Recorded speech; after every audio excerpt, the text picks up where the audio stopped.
Olá, bem-vindo ou bem-vinda a este episódio especial. Hoje vou estar à conversa com a Ana Mendonça. Ela que é Chief Happiness Officer e que, mais do que isso, é uma pessoa que vive para as outras pessoas.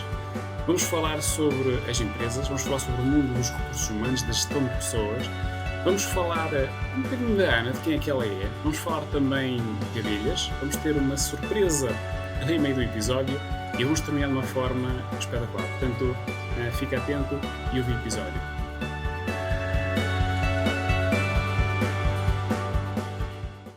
Vamos então dar começo a isto, não é? Não sei se vais ser a primeira, se vais ser és a primeira convidada. És a primeira pessoa a estar aqui neste espaço. É um prazer. Viram outras, mas quem estreia isto tem aquele brilho especial. E, portanto, vamos falar aqui um bocadinho de ti, da Ana Mendonça, de quem é que tu és, por onde é que andaste, o que é que tens feito. Vamos passar aqui por alguns temas que eu, na preparação para isto contigo, já começámos aqui a alinhavar algumas coisas, porque nós somos pessoas proativas e preparadas para o que vem para aí. E a primeira grande questão que eu te gostava de colocar, e mesmo também, não só para quem te conhece, mas também para quem não te conhece, é perceber, afinal, quem é que é a Ana Mendonça. Aquela pessoa que nós vamos vendo por aí no LinkedIn, mais no LinkedIn do que noutras redes sociais, super ativa, super energética. Afinal, quem é que é a Ana? Então, olha, Pedro, antes de mais, obrigada por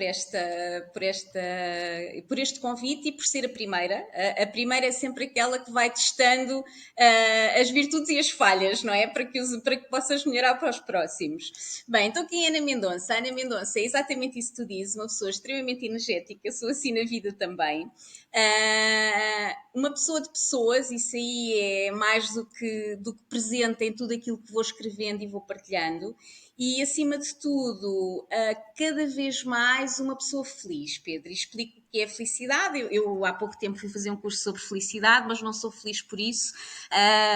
Sou feliz porque já tive momentos menos felizes e percebi que com os momentos menos felizes nós tornamos todos os outros momentos muito mais felizes. Por isso, Ana Mendonça, em poucas palavras, é uma pessoa de pessoas, feliz por ter trabalhado mais de 20 anos na área de recursos humanos e, por isso, com pessoas, o que quer que seja que recursos humanos representa, a própria palavra recursos humanos também tem que mudar, estamos a falar sempre de pessoas, muito virada para causas que me fazem sentido, e mais recentemente descobrir que isto eu já partilhei várias vezes e também já partilhei contigo, um sonho de ser uma pequena abelha, e eu sei que tu me vais falar sobre isso mais à frente, mas abelha na perspectiva de tentar polinizar por aí o que quer que seja possível, e tanto acredito nisso que tatuei uma abelha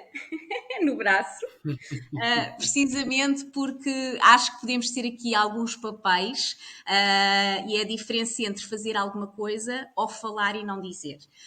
E isto sou eu. Assim, muito rapidamente. Uma pessoa sempre ligada às pessoas. Isto, Sempre. além da parte da carreira de mais de 20 anos ligada às pessoas, que já vamos chegar aí, mas sempre foste, desde pequenina, uma pessoa virada para as pessoas. As pessoas sempre foram aquilo que te fazia mexer. Olha, curiosamente, aquilo que eu te vou dizer é estranho, porque a resposta é não. O que é que isto quer dizer? Eu sou filha única e, como filha única, nós acabamos por viver toda a nossa juventude muito centrada naquilo que é ser uma filha única. A maior atenção dos pais. Quando tinha a atenção dos pais, porque eu lembro-me perfeitamente que os meus pais trabalhavam muito, também o tempo era o outro, não é?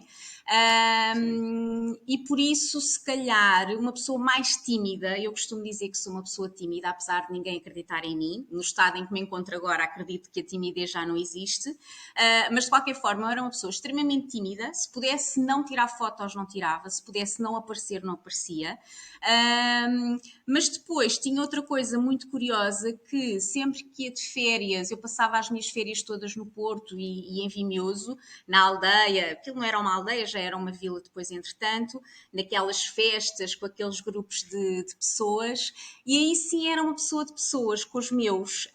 Por isso, inicialmente, se calhar não era tanto pessoa de pessoas, mas porque a circunstância à minha volta não o fazia ser e por isso eu tornava-me tímida. Também tímida porque eu tenho uma situação curiosa que partilhei contigo. Eu na primeira classe tive vários professores, não tive uma primeira classe fantástica, e na segunda classe apercebi-me que não sabia ler, não sabia escrever, porque com 6 professores a virem e a irem, tu acabas por não ter uma continuidade. E com 7 Sim. anos acabei por optar no Natal, numas férias de Natal, fui passar o Natal aos meus avós, a Castelo Branco. Os meus avós eram ambos professores primários, e na altura de colocar as malas na bagageira para voltar para Lisboa, pedi aos meus pais para ficar e conseguir então recuperar o tempo perdido.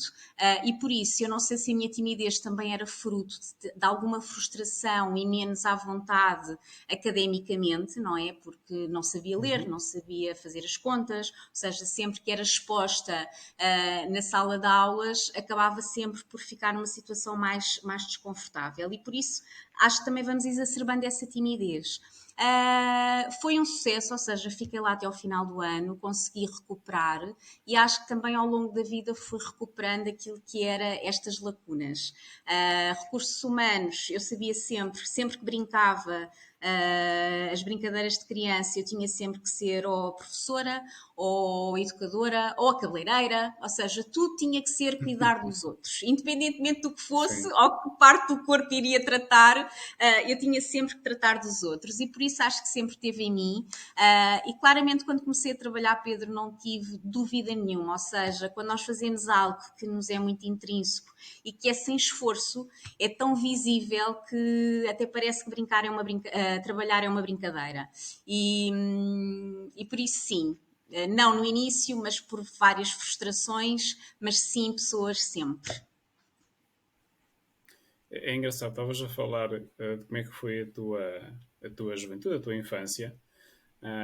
Eu tive, não sei se é sorte de ser azar, de não ser filho único, portanto tive sempre ali outra pessoa, mais ou menos da minha idade, ele sempre a acompanhar o meu percurso de vida. E tu sendo filha única, como é óbvio, não tiveste não tiveste o irmão, não tiveste uma irmã com quem partilhar a vida. E às vezes nós pensamos que, ok, mas para estas pessoas, se calhar é um bocadinho mais difícil conseguir chegar aos outros. E depois tu começas a desenvolver este teu foco em cuidar dos outros, mesmo não tendo cuidado de ninguém que fosse próximo de ti, próximo da tua idade. É claro que devias ter as tuas amigas, os teus amigos, mas a relação com o irmão ou com o irmão é completamente diferente. Para o bem e para o mal. Claro. A partir de quando é que tu começas a desenvolver este desejo de cuidar das pessoas? Porque eu, pela minha perspectiva, sinto que é algo que talvez mais facilmente se desenvolva quando tens alguém ali perto de ti por exemplo, eu sou o irmão mais velho, que tens que cuidar até numa fase muito inicial, porque há sempre aquela tentação de, o bebê, não sei o quê, todos aqueles cuidados que se tem quando tem irmão mais velho e irmão mais novo, que tu acabaste por não passar por essa experiência. Mas, entretanto, surge essa, não sei se é necessidade, se é vontade, se o que é que surge em ti de querer cuidar dos outros. De onde é que achas que isso vem? De onde é que isso aparece? Olha, acima de tudo, se calhar, nas férias de verão, como te disse, eu passava o verão todo com os meus primos e eu sou prima mais velha, ou seja, não fui irmã mais velha, mas fui sempre prima mais velha, tanto de um lado como do outro. E como prima mais velha, acabava por ser, não vou dizer modelo, porque modelo é assim uma palavra muito pomposa, mas acabávamos sempre por ter ali uma relação muito de cuidar do outro. E quando digo, era 3 meses intenso, sempre com os meus primos. E eu costumo dizer que nessa altura eu era prima-irmã, porque na realidade não éramos primos, éramos irmãos. Os meus tios eram quase como pais, os avós dos meus primos eram meus avós. Eu acho que esta necessidade de cuidar, primeiro já vem connosco, eu acho que já vem muito connosco.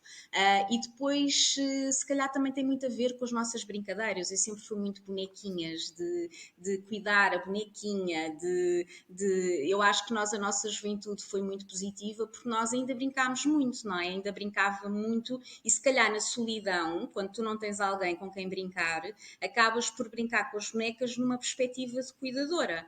E por isso, se calhar, foi aí. Nunca não te consigo dizer, olha, onde é que foi que isto surgiu? Sei que sempre tive esta coisa da timidez. Quando foi para decidir qual é que era o curso que eu iria tirar, na altura falaram-me neste curso da gestão de recursos humanos, que acabei por ir fazer um curso tipo ano zero para perceber se era ou não aquilo que fazia sentido, e percebi que era realmente isto que eu queria. E toda a faculdade eu estava com peixe na água, ou seja, dava ali um bocadinho de dor de cabeça aos professores, porque eu gosto muito de questionar. Tive algumas dificuldades durante o curso, quando tu, todo um curso, passas a vida a ouvir falar das teorias de Maslow, Taylor, e isto saberá melhor quem estudou a área de pessoas, porque são um bocadinho os pais da área de recursos Sim. humanos, muito também na área, na era industrial, mas eu questionava bastante, porque acho que é importante percebermos como é que foi o passado, como é que foi todo este crescimento e a preocupação com as pessoas, mas depois também chega uma parte em que eu acho que temos que dar o salto para a frente.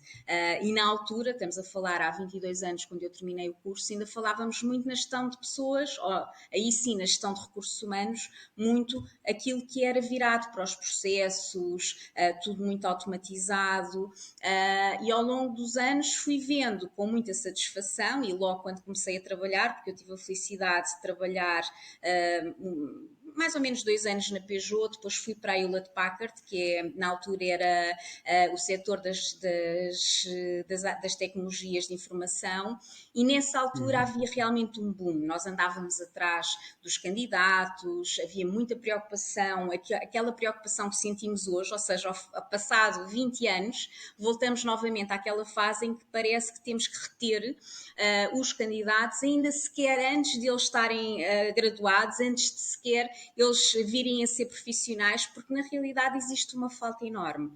E quando isso acontece, toda a nossa gestão de recursos humanos, Pedro, é centrado nas pessoas, naquilo que lhes faz sentido e na atração. Atrair, como é que vamos atrair, como é que vamos conseguir trazê-los, como é que vamos conseguir nos valorizar para que as pessoas queiram vir trabalhar connosco. E acho que é neste trabalho que e isto foi muito no início da minha carreira profissional, por isso acho que tive essa sorte, em que logo muito cedo eu tive que me preocupar com isso, como é que eu posso ser diferente dos outros, como é que eu posso no momento de entrevista me destacar, participar nas melhores empresas para trabalhar. Já nessa altura acontecia e era quase uma festa quando nós conseguíamos chegar ao ranking, e na HP conseguimos chegar ao top 2 e era sempre uma festa muito grande, porque na realidade isso era o selo daquilo que era o nosso trabalho, não é? E por isso sempre vivi muito no selo de onde eu estiver ou com quem eu estiver a trabalhar, se o momento do contacto puder ser precioso e a pessoa o valorizar, eu acho que já ganhei, não é? Porque é muito difícil em organizações muito grandes tu conseguires tocar a todos.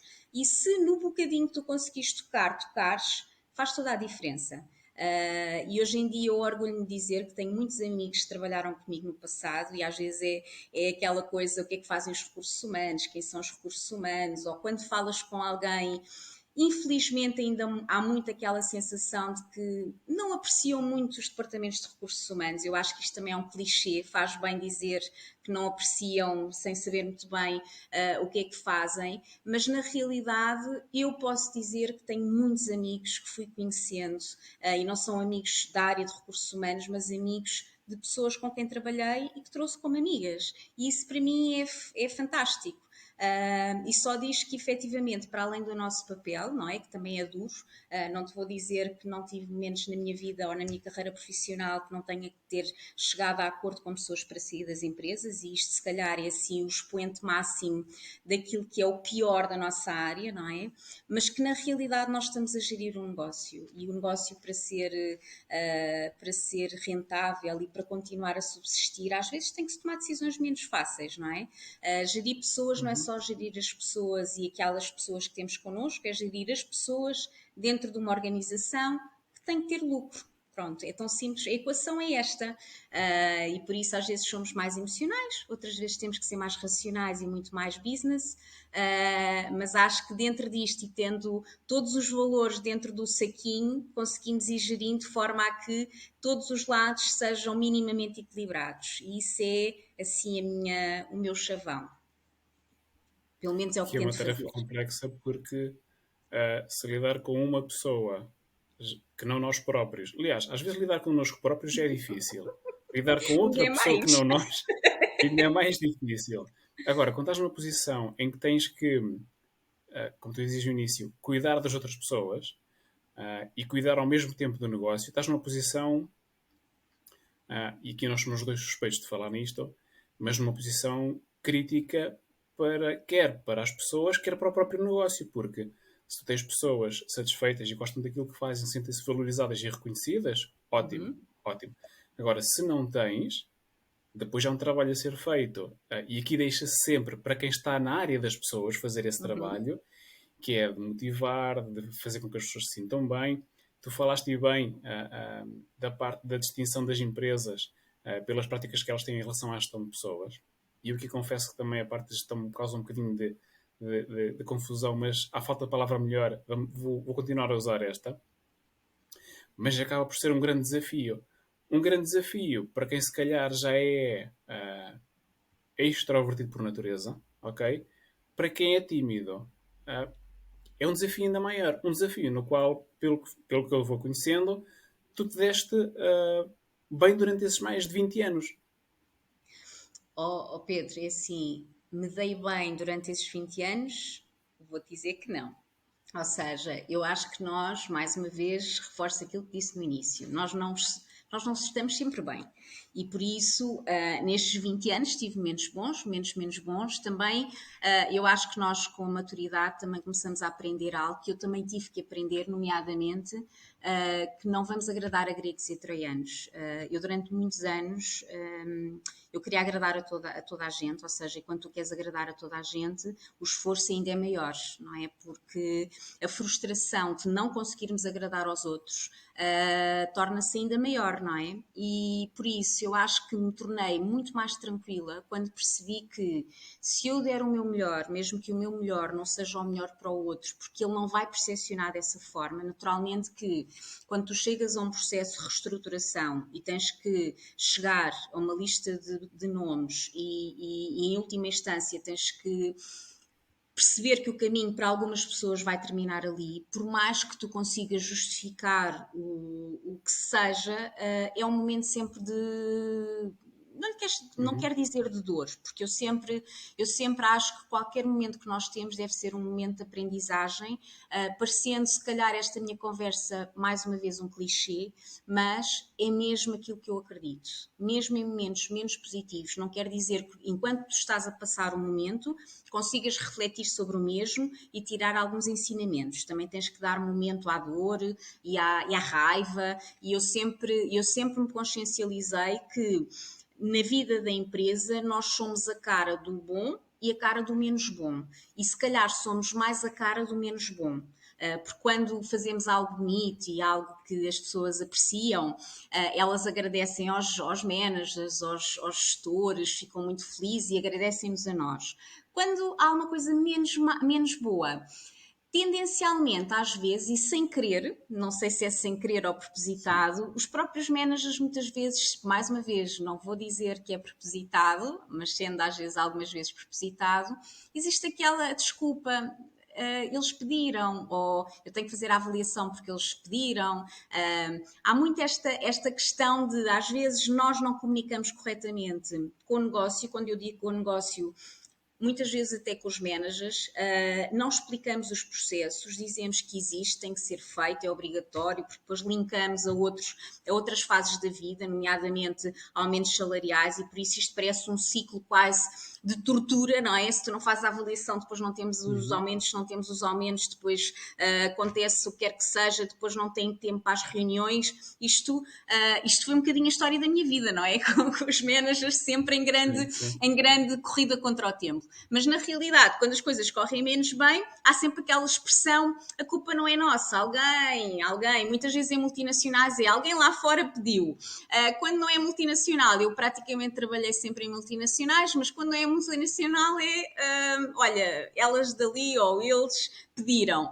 E depois é nestes pequenos comentários que sem querer se vai criando estas ideias, não é? Estas ideias de o que é que elas fazem ou o que é que não fazem. Eu acho que, acima de tudo, Pedro, para mim é muito importante, e quando tu dizes que cada vez estou mais envolvida no LinkedIn, também não era uma prática minha, eu era mais low profile, inclusivamente, enquanto estive em empresas, evitava comentar as minhas opiniões, precisamente porque são minhas, não é? E depois o LinkedIn, quando nós estamos numa empresa, acaba por se confundir.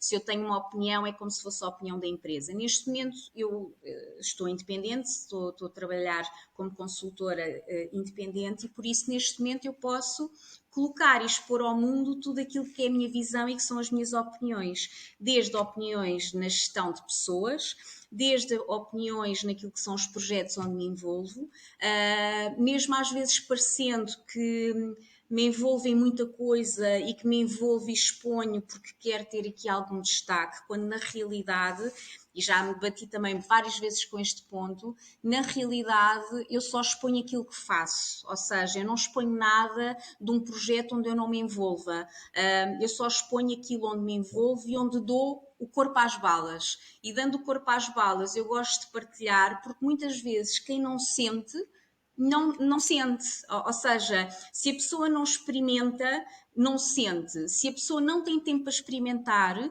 se eu puder passar um pouco dessa experiência, pode ser que essa pessoa sinta e até se sinta impelida a ir. Nunca sabemos. Por isso, entre o poder parecer vaidosa na perspectiva da partilha excessiva ou o poder passar alguma vontade de poder contribuir, eu opto sempre pela segunda. Porque pela primeira também já estou minimamente satisfeita. Não vou agradar a todos, não vão todos gostar de mim, mas está tudo bem. Está tudo bem. Ainda bem que assim é sinal que as pessoas ainda têm o livre-arbítrio de escolher gostar e não gostar de quem quer que seja. Sim. E está bem. E sou feliz com isso. E acho que é um bocadinho quando tu chegas a essa felicidade, estás bem com aquilo que tu fazes, mesmo que eu também não faço tudo bem, não é? Como é óbvio, eu sou um ser humano e cometo também bastantes erros, mas também uma das minhas grandes lutas atuais é falarmos mais do erro, fala-se muito pouco do erro. E o erro não é uma coisa má, o erro é só a audácia de arriscar e ver qual é que foi o resultado daquilo que nós fizemos, não é? Também se costuma dizer só não erra quem faz, não é? Ou quem não Quem não faz não faz, erra. certo. E por isso, se fizermos, erramos, ou então podemos ter a felicidade incrível de não errar e de encontrar um novo caminho. E por isso, até o erro neste momento eu contemplo de forma muito positiva na minha vida. Falas agora de uma coisa interessante que é a parte do erro e que realmente, quando chega o momento de nos expormos, deixamos o erro de lado, deixamos os falhanços de lado e partilhamos aquilo que é o lado mais glamouroso da nossa vida. Uhum. Eu percebo que isto acontece um bocadinho porque somos condicionados a fazê-lo, mas é como tu dizes, temos sempre a opção de fazer uma de duas coisas. E às vezes partilhar o erro até nos permite ligar-nos mais aos outros porque todos erramos. Ok? Ai, Portanto, se todos. todos erramos, é logo a partir de um ponto em comum. E tu que já estiveste ligada, continuas ligada à parte de gestão de pessoas, agora num perfil um bocadinho diferente, e depois vamos perceber como é que aconteceu essa transição. Mas que estiveste ligado durante mais de 20 anos, assim, de uma forma mais. Como é que eu ia dizer? Presente? Mais presente, a pertencer mais ao mundo da gestão de pessoas, mais dentro das empresas. Uhum. não falando aqui do maior erro que sintas que tenhas cometido, mas qual é que foi a tua maior aprendizagem desses mais de 20 anos que tiveste lá? Porque entretanto depois já estou a sair e vamos falar disso, mas qual é que foi assim, a Sim. grande aprendizagem que tu tiras daí? A grande ou as Olha, grandes? Pode haver mais do que uma. errei imensas vezes. Olha, errei muitas vezes em escolhas que fiz, sair de sítios e ir para outros, e errei na minha lá está, na minha perspectiva, sabes que quando nós estamos numa fase de enamoramento, perspectivamos muita coisa, eu sou muito sonhadora, eu sou casada com uma pessoa muito prática, muito analítica e eu sou assim uma sonhadora. Eu conheço alguém, sou capaz logo de dizer, pá, adoro aquela pessoa e claro que eu costumo dizer esta frase, mas sei que adoro numa escala ainda muito gradual. Eu posso utilizar o termo adoro e não quer dizer que já esteja ali nos píncaros, mas isto para te dizer que eu vivo tudo com muita intensidade. E quando tu vives com muita intensidade e projetas muito aquilo que é a tua cabeça naquilo que pode ser que vais encontrar, o maior erro que eu encontrei é que nem sempre isso acontece, ou quase nunca acontece. Porque nunca vamos encontrar o nosso sonho da nossa cabeça, porque projetamos sempre uma coisa espetacular. Por isso, os maiores erros que eu fiz talvez tenham sido decisões, muitas vezes até de carreira, porque eu fui crescendo. Quando falavas como é que foi a minha carreira foi sendo um crescimento, não é? Na nossa fase e na nossa geração era para mudar muitas vezes de função, tinhas que sair da empresa, porque as empresas estavam esgotadas e numa área de recursos humanos ainda mais, porque somos Uhum. estruturas muito pequeninas, não é? Eu sempre trabalhei em departamentos de recursos humanos em que éramos máximo dos máximos 4 pessoas. Só agora mais no final em que tive em estruturas em que já éramos uma estrutura maior, mas quando as estruturas são pequenas ou a pessoa que está acima sai e na realidade se houver aqui uma gestão ou uma valorização e retenção, a pessoa não sai e por isso tens que mudar de organização. E eu também sempre optei na minha vida profissional por fazer uma coisa que não é muito comum em Portugal, que é ir atrás de novas oportunidades, sair da minha zona de conforto. Eu já saí várias vezes de empresas onde eu era tão feliz que só a saída me provocou sofrimento. E depois a adaptação ao novo sítio era um sofrimento ainda maior. E por isso isto foram vários erros, mas foram erros que para mim foram super importantes. Quando tu me pedes para eu destacar o maior erro, eu se calhar vou destacar o erro de às vezes nós não sentirmos o nosso corpo. Eu já partilhei contigo e também já tive a felicidade de ter a Uhum. coragem de ir a um podcast de Ticas a falar sobre um momento da minha vida em que tive um burnout. Mais uma vez é outro tema que agora também começou a ser muito exposto, agora também toda a gente fala sobre os Tem burnouts, burnout. o que é positivo, não é? Agora temos é que perceber também esta informação toda, como é que nós a vamos digerir, mas para mim esse burnout foi claramente o meu corpo a dizer, mana, tem estado a um ritmo alucinante, eu sou assim, eu costumo dizer, eu sou uma hiperativa não diagnosticada, porque eu estou sempre a 1000, e o corpo faz mesmo shutdown, Pedro, e aqui claramente o meu maior erro foi ter chegado a esse ponto, porque quando tu chegas a esse ponto, chegas mesmo a um sítio muito negro. Eu acho que é quando tu és muito positivo, estás lá nos píncaros da positividade, mas quando cais, parece que estás no buraco mais negro que possa existir. E eu já estive nesse buraco mais negro em que nada na vida mundana quase que me satisfazia, não é? Que quase que apetece fechar os olhos, dormir e pronto, e olha, e depois logo se vê o que é que acontece se acordar algum dia. E realmente essa foi para mim o meu maior erro. Foram, posso dizer-te que foram para aí uns 4 meses assim muito duros, em que tu, a tua forma de pensar, o teu raciocínio interno, a forma como tu te vês é terrível, tu és o teu pior crítico, sabes? Tu consegues ser Sempre, o sempre. teu pior inimigo, não é? Dizes as piores coisas possíveis e imaginárias a ti própria.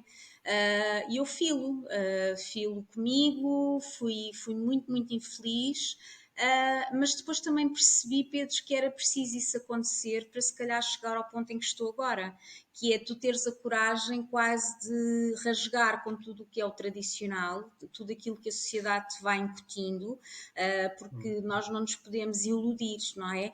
Todo o nosso caminho é quase como uma trajetória fabril, em que chegamos à primeira classe, fazemos o ciclo, vamos para a faculdade, os que conseguem ir e querem, não é? Os que não querem não vão, mas claramente os pais vão dando aquelas indicações, tens que ir, tens que ir, tens que ir, e depois seguimos o ciclo normal, vamos crescendo, crescendo até chegar diretor, sei lá, tudo aquilo que tu projetas em termos da tua perspectiva de carreira.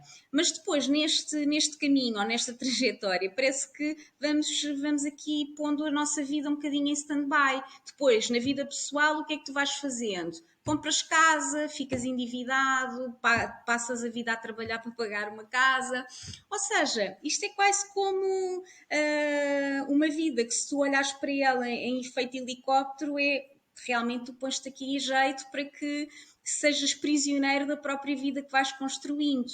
E depois é difícil fazer este rasgar, não é? Quando uma sociedade está à espera que tu continues. Eu, quando decidi sair do mundo corporativo e eu fui responsável de recursos humanos, eu fui responsável ibérica numa empresa em que tinha Portugal e Espanha, e habitualmente tu não tens a pessoa responsável por Portugal e Espanha sendo portuguesa, não é muito comum. E por isso eu posso dizer que efetivamente cheguei a sítios, para mim, que eram muito positivos e consegui demonstrar o valor, mas também não era só isso que me satisfazia, não é? E tu rasgares e retirares benefícios sociais que tens, as viaturas de serviço, salários que já são simpáticos e são super constantes ao longo dos meses, uma reforma que se calhar ninguém irá ter e continuamos todos a achar que nós temos é que trabalhar porque um dia vamos ter a reforma, tudo isto pesa de uma forma tão grande que é super difícil, não é? A minha mãe diz-me sempre, tu és completamente louca, e eu também acho que sou louca, porque não só fiz muitos projetos interim que, quando vou tentar explicar o meu currículo, ninguém os percebe, porque acham que como é que uma pessoa, ao fim de algum tempo estável e depois de ter estado na Angelini 7 anos, eu tive em projetos interim de 9 meses em cada um deles, a substituir uma pessoa que estava em licença de maternidade, que em Portugal não é comum, mas que para mim era uma forma de não só eu conhecer o meu lado de desconforto, que é chegar a um sítio. Ora, se eu sei a área de recursos humanos, rapidamente consigo chegar a um departamento de recursos humanos e fazer a parte processual. Por isso, tenho que exacerbar muito mais rapidamente o meu contacto com os outros em 9 meses. E isso é tão fantástico que as pessoas, se sentissem esta adrenalina, até passa a ser um bocadinho viciante, não é? Mas que eu sei que não é comum. E quem olha para o currículo diz alguma coisa se passa com esta pessoa, porque andou aqui 9 meses, depois ali 9 meses, depois ali 9 meses, tem algum problema. Não tenho problema nenhum.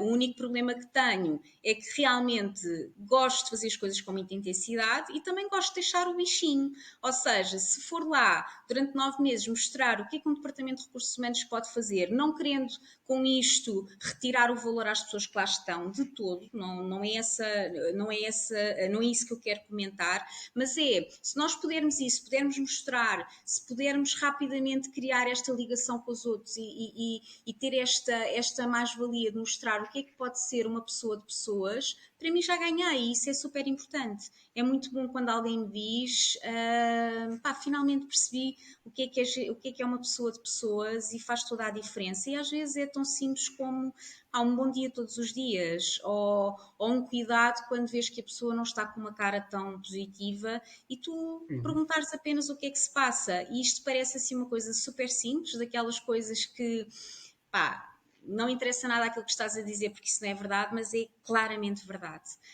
E até te posso dizer outra coisa, Pedro. Muito antes de dizer sequer bom dia ou perguntar se está tudo bem, basta tu entrares com um sorriso na cara, que a diferença é completamente notória. Ou seja, quase que arrisca dizer que não precisas de fazer nada, basta um sorriso. E isso claramente te posso dizer, qualquer pessoa com quem tu fales que me conheça melhor, aquilo que te vai dizer logo de mim é o sorriso. Eu tenho a sorte de fazer covinhas, como sabes. Eu disse, Deus deu-me esta arma poderosa, que é um sorriso mais fofinho, mais cómico, não é? Tem aqui imensas cavidades, mas na realidade é uma das características que me enumeram e sem dúvida que faço dela a minha arma poderosa. Boa, boa. Realmente a experiência de passar pelo burnout acredito que é uma coisa violenta no momento, porque e eu percebo isto, sobretudo pela parte profissional, que é quase como se tu estivesse a fazer uma viagem, está tudo a correr aparentemente bem, tudo tranquilo, e de repente alguma coisa acontece, o teu carro vai à vida e tu ficas assim, mas o que é que se passou? E sais do carro e já não estás onde estavas antes, já estás num sítio completamente diferente, em que nem que sequer reconheces onde é que é esse sítio, olhas para dentro do carro, as pessoas que lá estão não percebes muito bem o que é que está ali a acontecer e ficas ali um bocado. Acredito que é uma sensação super esquisita, mas é como tu dizias, se calhar às vezes o que falta é ter aquela visão de helicóptero por cima para perceber que, ok, não é só aquele ramo-ramo do dia a dia, não é só fazer, por muito que se goste das coisas, e às vezes tem-se aquela noção de que o burnout só acontece às pessoas que não gostam daquilo que fazem, não, ele também acontece às pessoas que gostam daquilo que fazem, que adoram aquilo que fazem e que se dedicam a ele. Agora, às vezes, estás tão envolvida no teu dia a dia, naquilo que estás a fazer, no que estás a alcançar, o entusiasmo é tanto que não tens aquela perspectiva aérea do panorama global e perceber, epá, se calhar estás assim num caminho que não te vai levar assim a um sítio que te vais gostar muito. É quase como se nos faltasse um GPS naquele momento e tu começas a entrar num rumo em que estás a ficar, acreditas que estás a ir no caminho certo, mas começas-te a perder entretanto e só quando começas a sentir que realmente a coisa está a ficar muito estranha e que tu não estás a reconhecer nada, é que, espera lá, o que é que está aqui a acontecer? E depois tens esse período, como tu dizes, o pós, porque o início, aquele momento, aquele dia, é sempre mais. É aquela chamada de atenção, mas depois é como tu dizes, há todo aquele percurso de recuperação que muitas vezes não é entendido pelos outros, porque se a pessoa conseguiu fazer até agora e às vezes conseguiu fazer para além daquilo que achávamos que era o possível, porque é que agora deixou de conseguir fazer? E depois para a própria pessoa também é um bocadinho complicado conseguir aceitar que pá, este é o momento de eu parar e eu tenho legitimidade para parar neste momento. Não preciso de voltar novamente a entrar no comboio. Pá, tive que sair, há aqui um momento em que eu tenho mesmo que parar. Não sei se vai ser durante um mês, se 2 meses, 4 meses, se um ano, se 2 anos, mas eu sinto que às vezes há esta falta de ou esta dificuldade em a pessoa assim, permitir-se dizer assim, pá, não, agora tenho que parar por mim. E depois o que eu vejo também, isto já mais no mundo das empresas, é que, e tu falaste bem quando dizes que agora dá-se mais atenção ao burnout do que se dava antigamente. Parece que agora até se torna, entre aspas, uma moda falar no burnout, e agora parece que toda a gente tem burnout. E se calhar, de certa forma, tornou-se um tema que era importante demasiado leve, e não se deve tornar temas importantes leves. Deve-se-lhes dar a seriedade que é importante dar-lhes. Mas depois tu vês do lado das empresas, e eu quando falo em empresas, falo sempre em pessoas que lideram outras pessoas, porque é isso, somos todos pessoas, ponto final. A empresa não é uma entidade etérea que está ali que ninguém consegue ver. Não, é um conjunto de pessoas. E todos fazemos parte dessas empresas. Portanto, não podemos também apontar o dedo e dizer que foi A, B, C ou D. Mas depois chegamos a um momento em que parece que da parte da empresa também há alguma que se calhar às vezes devia ter essa preocupação de perceber ok, como é que esta pessoa está, como é que ela está a ter a performance dela, como é que ela se sente. Há ali um momento também de choque de dizer assim, mas o que é que se passa contigo? Não estamos agora a perceber, vais agora sair, vais agora ter uma ausência prolongada, mas o que é que aconteceu? Como se não tivessem um historial daquela pessoa de perceber como é que as coisas estão a ir. E eu percebo que isto também seja um desafio para quem está a ajudar a gerir as pessoas, conseguir detectar estes momentos, porque também nem sempre é fácil. Estamos muito focados em criar, em acrescentar valor, em fazer com que a roda continue a girar, e são poucos os momentos em que nós saímos e olhamos para a roda e percebemos, ok, será que a roda está toda bem? Será que a roda está a funcionar bem? Será que estamos todos no caminho certo? E isso deixa-me assim um bocadinho... Pedro, eu acho que aqui aquilo que estás a dizer é super importante, mas também acho que há a referir aqui uma questão. Eu tive a sorte, e tenho mesmo que dizê-lo, Eu tive a sorte de ter um marido que podia suportar toda esta situação, não é? Ou seja, nem sempre é possível as pessoas pararem pelas suas Hum, vidas, pelas suas circunstâncias, e isso ainda se torna mais penoso. E por isso, muitas vezes, as pessoas não param porque realmente não podem parar. E em relação às empresas, o que diz, e tem a ver com isto, quando a pessoa tem uma ausência prolongada, como também tem a ver quando a pessoa apresenta a sua demissão. É exatamente a mesma coisa. Nós nas empresas trabalhamos muito.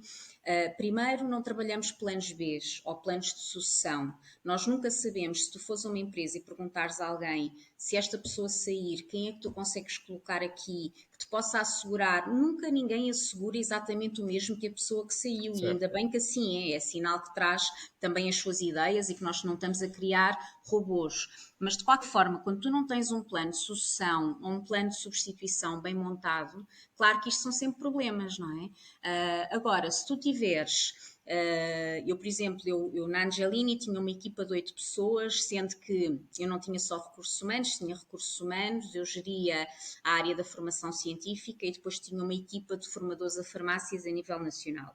E estou a falar de pessoas que vinham do mundo farmacêutico, eram pessoas formadas em ciências farmacêuticas, que é uma área que eu não domino, e por isso nessa área a minha preocupação máxima era se estas pessoas um dia saírem, quem é que eu as ponho, porque tenho muito mais que tenho que fazer muito mais esforço para conseguir que as pessoas que entrem consigam entrar on track do que propriamente pessoas que entrem na área de recursos humanos, que é a minha área e que eu conheço bem, não é? É muito mais fácil tu conseguires gerir alguém que faça aquilo que tu já sabes fazer Certo, certo. com mais destreza. E na realidade, eu acho que o problema é esse: as equipas cada vez são mais magras, não é? As empresas foram emagrecendo mais as suas estruturas. Quando emagrecem, era ótimo que depois. Quando nós falamos no mundo tecnológico, cada vez se fala mais no mundo tecnológico, que essa magreza fosse porque as partes mais administrativas, mais chatas, aquelas que todos nós fugimos, estão a ser feitas por algum computador e que de alguma forma isso está assegurado, e que depois a parte mais de pensar e de organizar tivesse a ser feito pelas pessoas, e se essa pessoa sair, alguém que de alguma forma rapidamente possa substituir. A questão é que nós estamos muito centrados no nosso umbigo muitas vezes, e isto não é porque somos egoístas de todo, é porque a pressão é tanta que estamos a desenvolver a nossa função, muitas vezes nem sabemos o que é que o colega do lado faz, nem conseguimos absorver aquilo que o colega faz no nosso dia a dia. Por isso, quando alguém sai com um burnout, é muito mais chato a perda daquela pessoa, daquele lugar especificamente, do que a pessoa estar mal e eventualmente até às vezes poder cometer algumas loucuras. Porque isso é o mal menor, é aquilo que nós menos sentimos. O que sentimos na pele é que aquela pessoa vai sair e a minha vida vai ser um inferno. E isto tem a ver muitas vezes com a parte de, não lhe chama empatia, mas é com a parte de nós muitas vezes percebermos que gerir empresas é exatamente isto. Mais uma vez, tu já conheces muito o meu percurso, mas quando entrei neste mundo, estes últimos 3 anos de pandemia, para mim foram uma aprendizagem gigante. Também comecei a estudar muito o que são estas novas organizações de futuro de self-management e como é que é gerir uma empresa em que tu retiras a liderança do papel dentro da organização, e quando tu o fazes, o que tu fazes é empoderas muito mais as pessoas que trabalham nessa empresa em criar, co-criar e trabalhar muito a cooperação. E quando tu trabalhas a cooperação, tens uma coisa extraordinária, que é todos sabem um bocadinho de tudo, todos opinam e todos sabem as dores dos outros.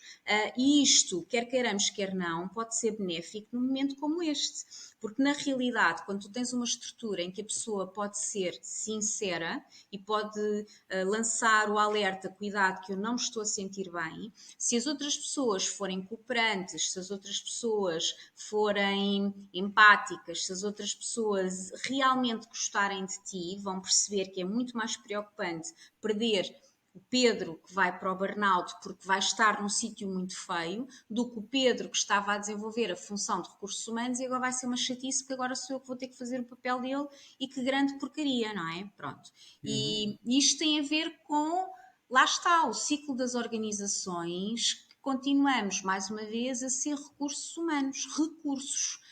Quando nós somos recursos, os recursos têm que existir. Quando os recursos não existem porque o humano não está bem, o recurso alguém tem que o fazer. Ora, se passarmos a ser todos humanos, sabemos que o humano, quando está, é um recurso, quando o humano não está, não é recurso. E quando ele não está, nós temos que operacionalizar a coisa de forma diferente. Agora, isto é um caminho, Pedro, porque mesmo eu tive a felicidade de fazer uma pequena transformação em Portugal de uma empresa de engenharia para este modelo de self-management, que durou aproximadamente 8 meses. Depois surgiu a pandemia e a empresa decidiu que com a pandemia e com uma transformação, porque isto é uma transformação gigante, não podia seguir com as duas e acabou por optar por ir tratar da questão do Covid.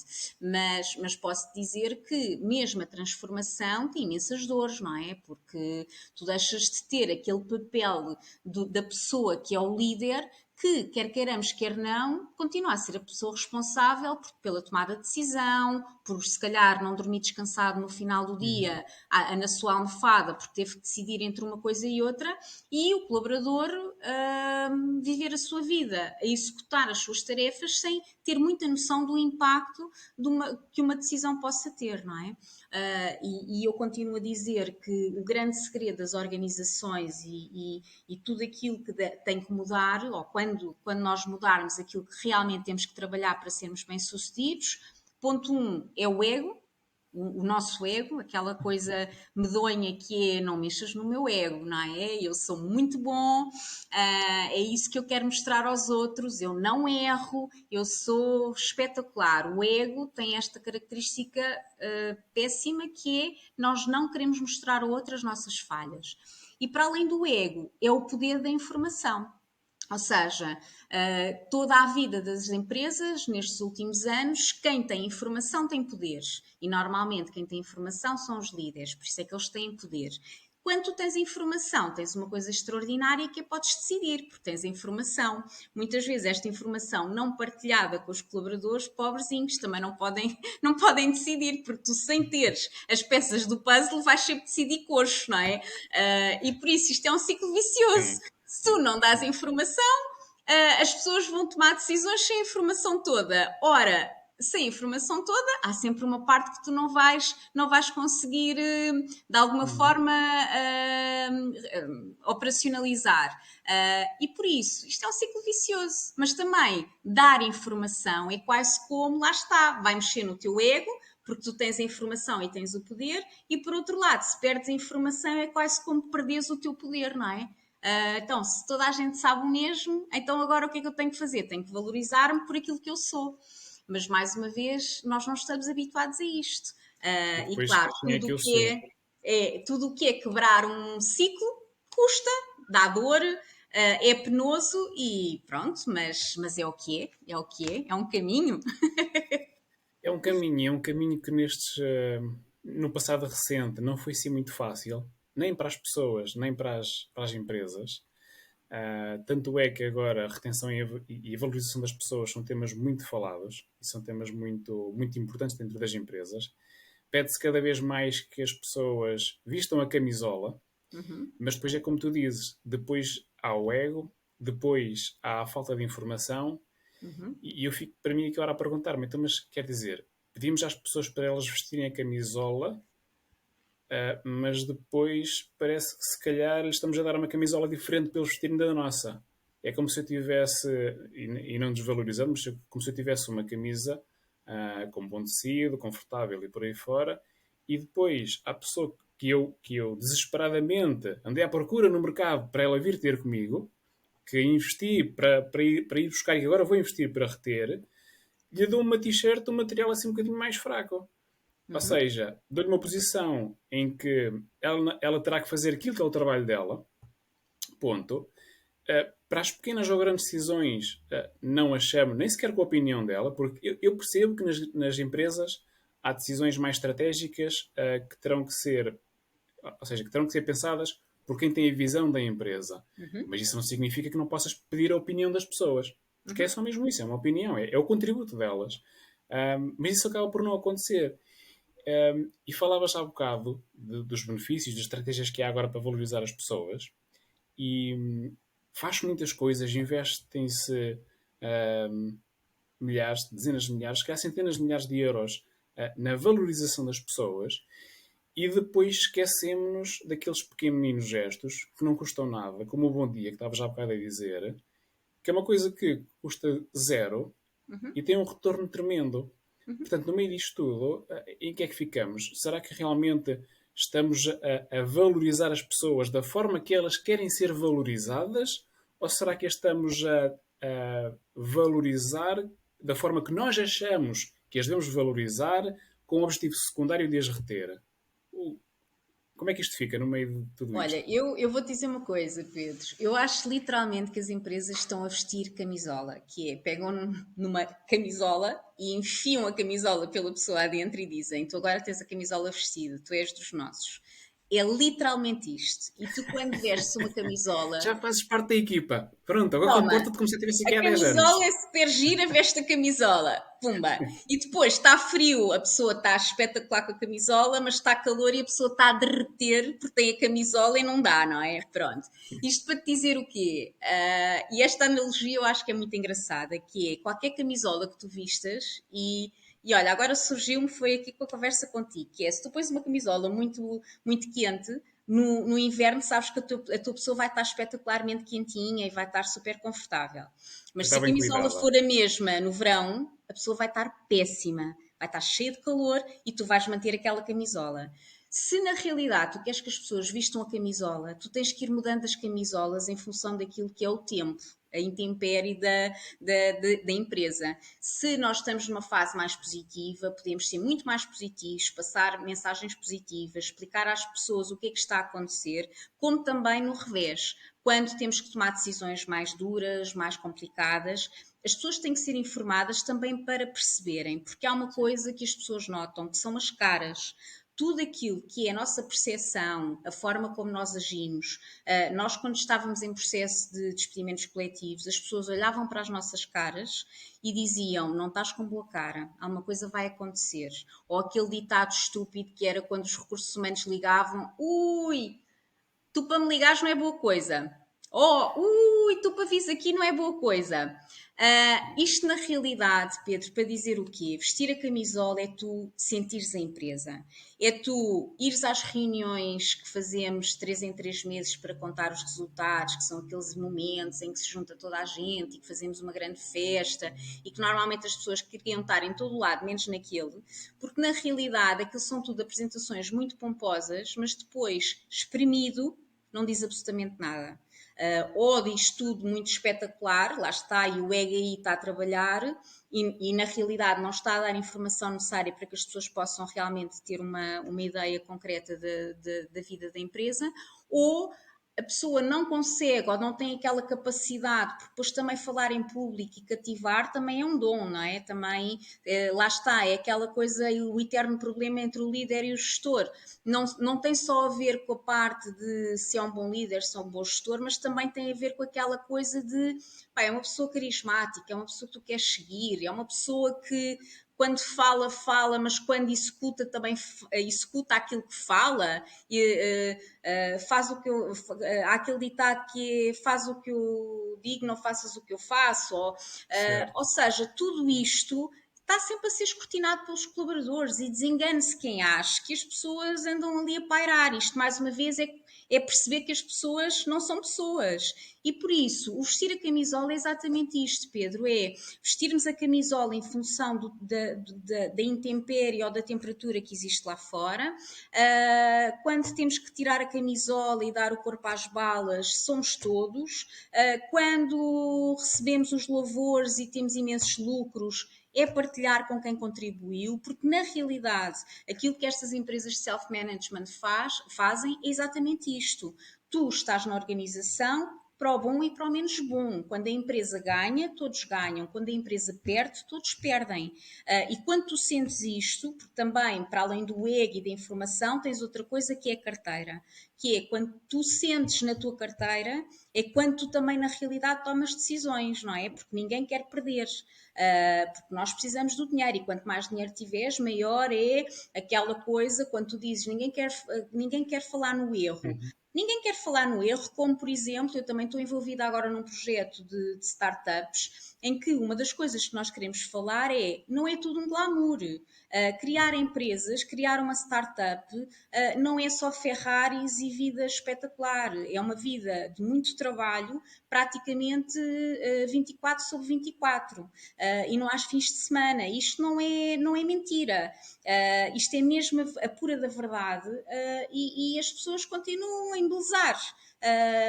Os gestores vão ficar riquíssimos porque isto é tudo para eles. Também não é para eles. Ninguém consegue tirar assim dinheiro da empresa facilmente, não é? Por isso, é só perceber. Eu acho que se toda a gente tivesse um pouco mais noção do que é gerir, o que é uma gestão, perceber que se um salário de 1000 custa à empresa quase o dobro, é normal que não consiga fazer esse investimento. Não quer dizer Claro. que ela não o pudesse querer fazer. Agora, tem é que aumentar a rentabilidade e para isso temos todos de Exato. trabalhar. E mais uma vez, se tu deres a informação, Pedro, ou quando as empresas não dão informação é porque acham que os colaboradores não têm a capacidade de a reter ou de a mastigar e a perceber. Mas se achas que eles não têm essa capacidade, então ensina-os. É preferível ensiná-los como é que se consegue olhar para um PowerPoint e só se apresenta uma folha e explica-se aquela folha muito bem feita, do que pôr 10 páginas a dizer coisa nenhuma e no final a pessoa sai dali e olha, não percebeu coisa nenhuma porque na realidade não lhe demos coisa nenhuma. E eu acho que aqui também tem muito a ver, mais uma vez, com epá, se estamos aqui para gerir uma empresa, se estamos aqui todos para continuar a ter lucro, vamos fazer aquilo que estamos aqui a fazer, não é? E não enganar o próximo, porque na realidade só estamos a enganar-nos Sim, a nós sim. próprios. E é tão simples quanto isto. E Por nem faz isso, muito vestir sentido, camisolas porque sim, mas ir mudando de camisola, porque nós também mudamos de roupa todos os dias, podemos tomar banho e podemos fazer várias coisas. na vez de dar uma camisola, arranjar assim um guarda-roupa minimamente ajustado para a pessoa e ir percebendo, olha, Exatamente. será que gostas desta camisola, será que não gostas, como é que te sentes melhor? Acho, Exatamente. acho, acho isso bom. Tu falaste do self-management, e isto é um conceito que na primeira vez que me falaste sobre isto, sou um bocadinho. Eu gostei, mas ok, percebi o que era, não sabia se integraram muito bem. Uhum. Um, o que é afinal isto do self-management e será que nós estamos preparados para isto ou não? Olha, Pedro, eu a essa pergunta vou-te responder. O nosso país, eu vou-te dizer porque é que eu vou dizer isto. Portugal ainda não está preparado por uma razão muito simples. O self-management é uma estrutura que vive muito organicamente. O que quer dizer que aquilo que eu te dizia há pouco, se a empresa ganha, tudo é partilhado e em Portugal isto é possível. Se a empresa perde, as coisas são retiradas. E em Portugal tu não podes retirar nada dos colaboradores. Ou seja, a nossa legislação está construída para uma defesa dos Uhum. colaboradores que a estrutura de self-management vê muitas dificuldades para poder desenvolver a sua estrutura base de self-management, porque tudo começa por retirar os líderes da estrutura. Ninguém é despedido, nunca ninguém é despedido. Normalmente, isto são empresas que têm um patrão, um dono. O dono sai, que normalmente é o diretor-geral, e os líderes ou managers ou gestores que estavam na empresa são absorvidos para funções muito mais de impacto para o negócio e normalmente assumem funções da área comercial, de venda, porque são quem, na realidade, deve conhecer melhor a empresa. Mas depois tens logo aqui o problema, não é? Tu não podes mudar nem categorias, nem mudar as funções das pessoas, como também não podes mudar salários. E aqui também a estrutura tu tens 5 níveis salariais numa estrutura de self-management, em que a Uhum. diferença entre o que ganha menos e o que ganha mais é uma diferença de 20%. Por isso, imagina no mercado português, quando chegas a uma estrutura, as diferenças que tu tens. Então tens que ser aqui um Sim, bocadinho sim. criativo nesta gestão. E mais uma vez, temos aqui um grande problema porque não podes gerir os salários conforme te der na real gana, não é? E Sim. depois, Toda a parte da legislação, imagina, nesta empresa todas as pessoas tinham viatura de serviço, porque também sabes que há benefícios que fiscalmente as pessoas até durante muitos anos sentiam como um benefício e queriam e todos lutavam por ter uma viatura de serviço. Agora tens os millennium ou tens toda uma nova geração que já não é isso que lhes interessa coisa nenhuma, querem outras coisas, e de repente quando tu queres retirar o carro, colocar salário ou tirar... Isto tudo é uma gestão muitíssimo difícil da parte de legislação. E quando tu entras para um processo que tem que ser orgânico, que os próprios fundadores do self-management muitas vezes dizem uma expressão que eu acho muito engraçada, que é gut the feeling, que é sentir aqui no estômago, que eu digo, oh diabos, se vocês vêm aqui para os gestores falarem em estômago, eles dizem logo, vêm para aqui os que adoram abraçar-se às árvores e nós não queremos nada disso, não é?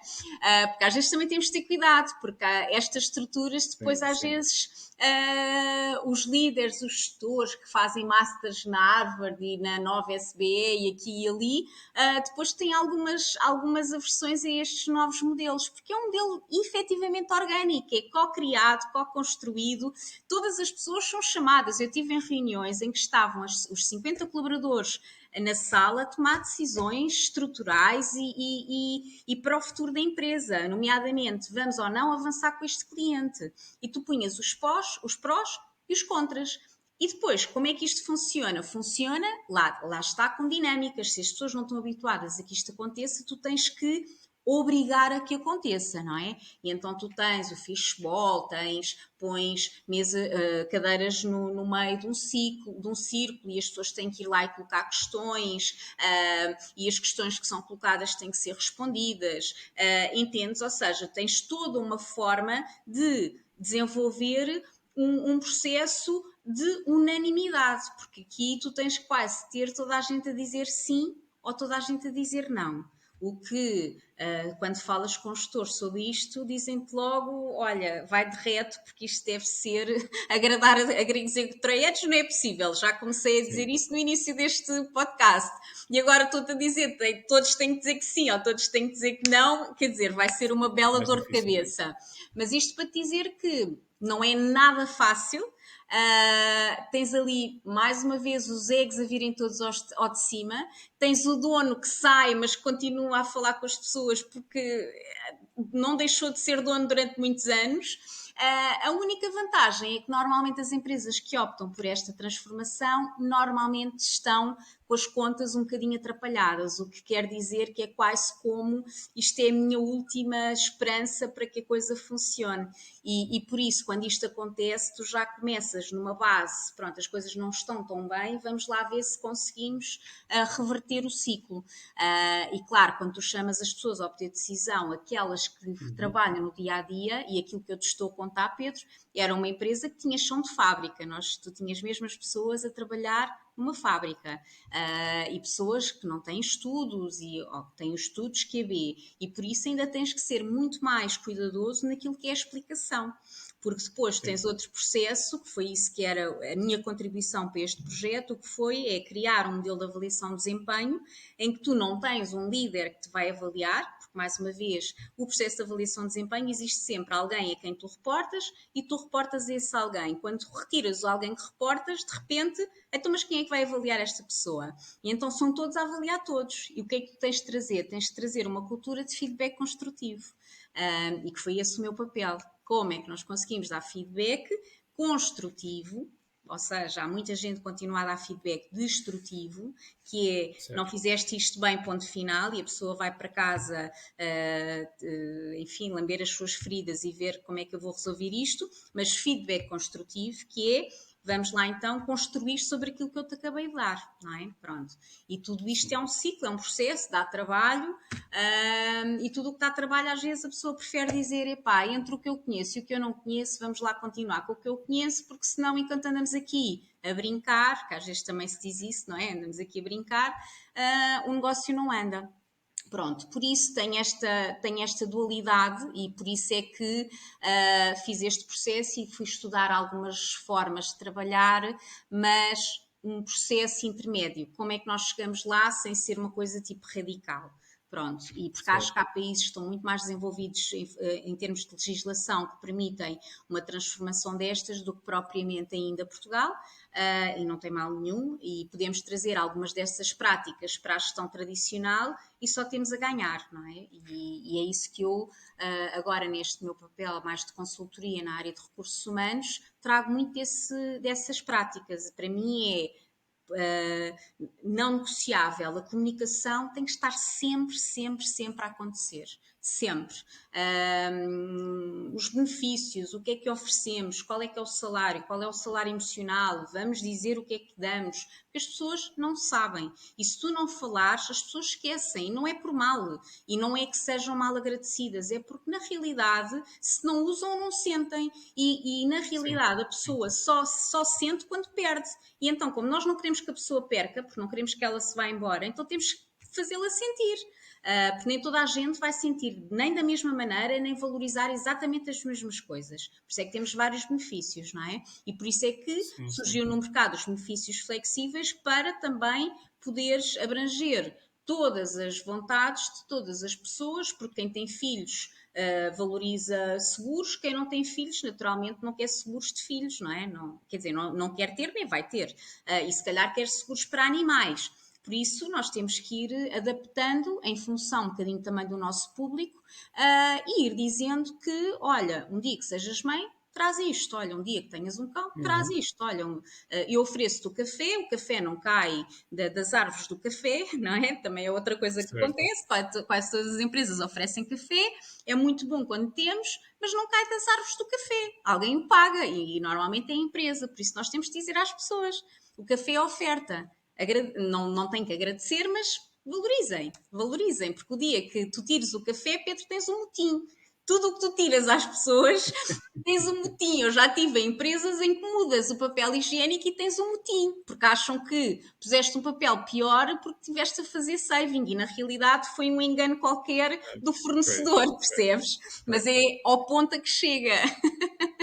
É que depois tens essa parte dos benefícios, que, e se calhar só para concluir esta parte do self-management, ah, se calhar não precisamos de pegar no modelo integral tal e qual como ele está, mas podemos tirar coisas muito úteis daí, Claro. nomeadamente a parte de integrar as pessoas nas decisões, de ouvir as pessoas, porque quando vamos a perceber alguns dos motivos de insatisfação e às vezes até de saída, Uhum. às vezes é tão simples como isso. Eu não me sinto ouvido. Eu falei das coisas mais do que uma vez e ninguém me deu uma resposta ou para justificar o porquê daquela decisão, aquela forma de fazer, ou para apresentar uma outra solução. Eu Uhum. simplesmente não sou ouvido. E depois da parte da empresa tens um outro papel a dizer não, nós ouvimos as nossas pessoas porque fazemos inquéritos de satisfação internos.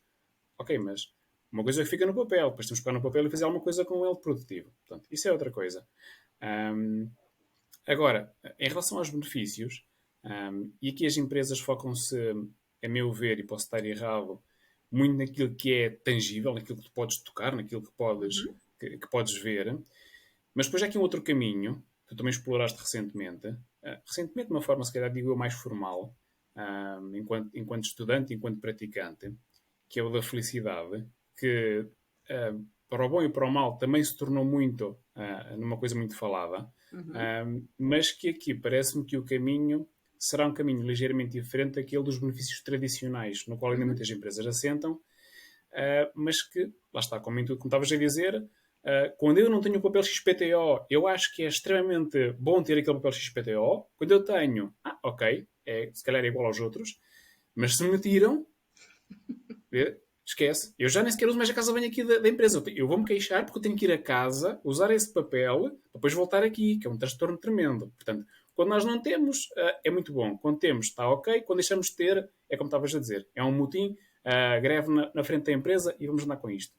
Uh, e aquilo que eu me questiono é, e aqui peço também para dar o teu contributo, será a felicidade ou tentar criar um caminho para a felicidade a via que pode unir isto tudo, o caminho para o futuro das empresas? Será que podemos ir por aí? Olha, Pedro, em relação à felicidade, eu também tenho algumas opiniões relativamente a este ponto por uma razão. O que as empresas neste momento estão à procura com a felicidade é conseguir trazer as pessoas para a organização. Porque o grande problema é que agora toda a gente sentiu que é trabalhar de casa. Antes do Covid, o sonho de qualquer colaborador, e isto posso dizer quase garantidamente, o sonho de qualquer colaborador, pessoa, era: eu gostava de ter um modelo híbrido, mas sabiam lá o que era um modelo híbrido. Nós nunca tivemos um modelo híbrido, que é poder trabalhar de casa, poder vir aqui alguns dias, era espetacular. E já se começava. Eu já trabalhei em empresas onde tínhamos uma política, deixavas a pessoa ir um dia por semana à casa, nunca podia ser a segunda e a sexta, porque depois tu achas, malandros, se for segunda ou sexta, é para teres um fim de semana prolongado. Ou lá está, sempre nós a achar que é para nos enganarem. E de repente o Covid veio trazer aqui toda uma nova existência do híbrido e ninguém quer voltar para o trabalho. E então a felicidade está a ser trabalhada numa perspectiva de como é que nós fazemos com que a pessoa queira naturalmente vir para o escritório porque aqui é feliz. Não é o que é que eu vou fazer para as pessoas serem felizes quando estão cá, é o que é que eu faço para eles virem ter connosco para serem felizes. E agora, de repente, tens uma coisa que é as festas, o after hour, hoje temos a festa do verão, hoje vamos dizer adeus ao inverno, amanhã vamos dizer olá ao outono. Isto tudo não é porque as empresas acham que as festas também são boas, são momentos das pessoas promoverem o networking, estarem umas com as outras, mas na realidade é criarem momentos que supostamente tragam as pessoas para a empresa e as lembrem que é muito bom estarmos a trabalhar todos juntos.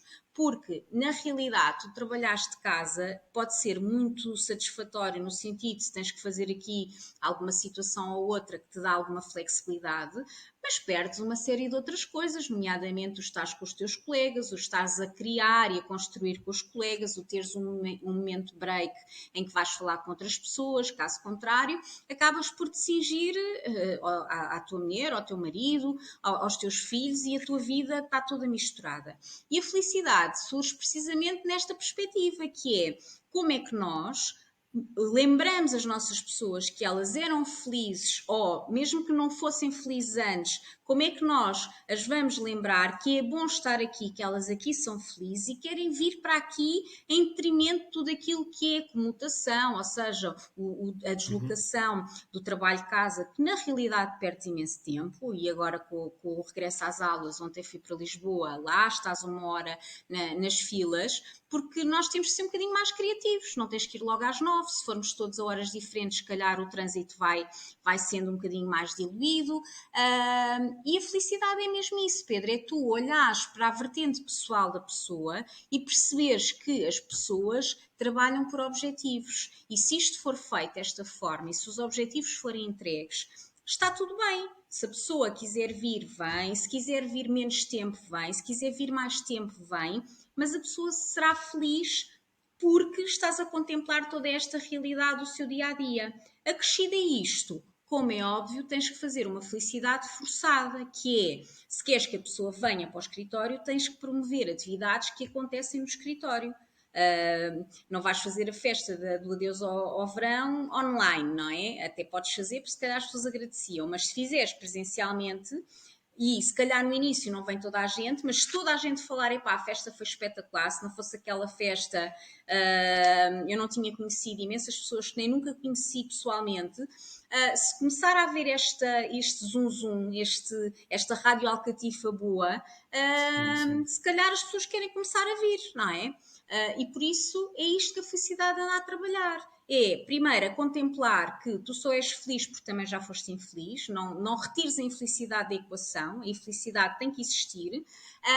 E depois é, o que é que na realidade, quando eu estou a fazer o que quer que seja, porque muitas vezes eu andei aí um bocadinho assustada com as empresas que, de repente, tu tiveste uma Farfetch que trouxe as piscinas de bolas e olhava para as piscinas de bolas e dizia: epá, será que as pessoas vão mesmo para as piscinas de bolas? Mas o que é que dará na cabeça da pessoa de se atirar para uma piscina de bolas? Será que eles vão? Será que eles escorregam nos escorregas? Porque eu ainda sou muito do mundo tradicional, eu ainda vou vestida de maneira a que se eu descer num escorrega sou capaz de ficar com o vestido virado do avesso e chego lá de cueca de fora, não é? Porquê? Porque de repente achámos que a felicidade era trazer coisas de criança para os escritórios, as mesas de snooker, o ping-pong, mas depois vais perguntar e dizes, então, as pessoas costumam jogar. Olha, não, por acaso a mesa de ping-pong está mesmo em frente à sala do CEO. E tu pensas, ui, será que ele quer ver quem é que vai jogar? Ou seja, tudo parece que andamos sempre desconfiados uns pelos outros, uns com os outros, percebes? E na realidade, se tu fizeres as coisas com o objetivo real daquilo que tu queres, que é a mesa está aqui e se alguém quiser jogar, joguem, nunca, mas nunca vai acontecer aquela coisa que é tu ser chamada a atenção, isto deve ser falta de trabalho, não é? Então, mas agora estás na piscina das bolinhas, então o que é que se passa? Percebes? Porque depois tu trazes estas coisas, mas ainda vem muito o mundo tradicional, não é? E que se calhar agora os jovens até gostam destas coisas, mas eu também não sei se eles vão para as bolinhas, para as piscinas de bolinhas, eu acho que isso já acabou, acho que já não há essas bolinhas de piscina. Mas percebes, Pedro, eu acho que houve uma altura em que Sim, a sim, felicidade sim. parecia quase que vamos lá trazer um mundo infantil para ver se as pessoas ficam felizes. E as pessoas também não gostam disso, não é? Porque depois dizem aquilo, e com razão, epá, antes de porem uma mesa de snooker, olhem lá para as nossas condições, porque tem uma mesa de snooker, mas a minha mesa é do tamanho de uma coisinha que não lembra a ninguém. Ou não temos flores e eu gostava de ter aqui uma coisa mais com flor, ou uma decoração um bocadinho mais moderna. E Uhum. se tu reparares agora, todos os escritórios novos deixam de ter os famosos escritórios, não é? Os gabinetes fechados, são todos open space, mas até os open space estão a ser substituídos por espaços de lazer. Que é, tu vais trabalhar, tens uma cadeirão ali para teres uma reuniãozinha com alguém, tens outro cadeirão ali para fazeres não sei o quê, tens uma sala para dormir, tens o não sei o quê, ou seja, mas começas a ter pontos em que, se quiseres ter uma pequena reunião, podes ir para o escritório porque tens lá o sítio. Se quiseres, percebes? Ou seja, a felicidade agora é, vamos lá pensar isto mesmo verdadeiramente para que seja prazeroso para a pessoa que vem, Uhum. para que ela queira vir e, acima de tudo, que no sítio para onde ela vai, ela quase veja, pá, eu adorava viver nesta casa, se eu pudesse, porque se tu reparares, as empresas agora parecem autênticas casas daquelas de revista, tu pensas, quem me dera ter uma casa igual a esta, não é? E Quem me dera antigamente é isto, trabalhar para ali. não é? Antigamente ias para escritórios que aquilo tu dizias, que horror, isto parece sei lá o quê, não é? E pronto, mas isto é tudo testes, ou seja, as empresas estão a Sim, sim. testar e vão recolhendo o feedback. Estar para ver se resulta. Eu estava-me a lembrar que temos muitos escritórios e também temos supermercados, temos fábricas e assim, ou seja, podemos pegar nesse contexto e tentar levá-lo para lá, mas é mais desafiante, porque, por exemplo, num supermercado não dá para estar a colocar um puff para quem está a atender, estar no puff, ou estar numa cadeira, ou estar onde quiser, e te atender na caixa mas depois mudar a caixa para outro sítio qualquer, ou seja, não dá para isso. Assim como em muitas fábricas, é, ok, poderíamos de alguma forma adaptar isto, mas há procedimentos de segurança que têm que ser cumpridos, há todo um conjunto de normas que tem que existir para garantir, Uhum. em primeiro lugar, a segurança das pessoas e depois a qualidade dos produtos. E portanto são contextos em que tu, ok, bolas de piscina, será que faz sentido aqui numa, numa fábrica de automóveis ter uma bola de piscinas no meio disto tudo? Ou será que não vamos depois a colocar peças lá dentro e depois a perder peças no meio disto tudo? Depois aparecer o carro novo, feito, e depois acaba por ter lá as bolinhas na zona do motor. Opá, temos que pensar. Uhum. Como é que nestes contextos, que são um bocadinho mais. Têm. Como é que eu ia dizer? As suas especificidades. São mais exigentes do ponto de vista técnico, no sentido de há normas a cumprir e há normas Uhum. de segurança que têm que estar lá em vigor. Como é que nós levamos aí a felicidade? Como é que nós fazemos com que as pessoas naturalmente se sintam bem em ir para lá? Até porque, tipicamente, são empregos em que tu tens pessoas a ganhar salário mínimo pouco mais Uhum, e, portanto, e muitos deles são trabalhos repetitivos, ou seja, a pessoa está sempre a fazer a mesma coisa. Como é uhum, que podemos fazer com que a pessoa naturalmente se sinta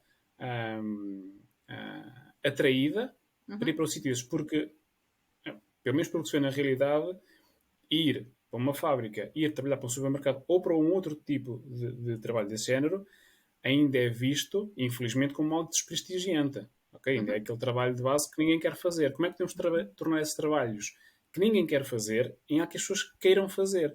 Porque depois, deixa-me só dar esta nota antes de tu avançares.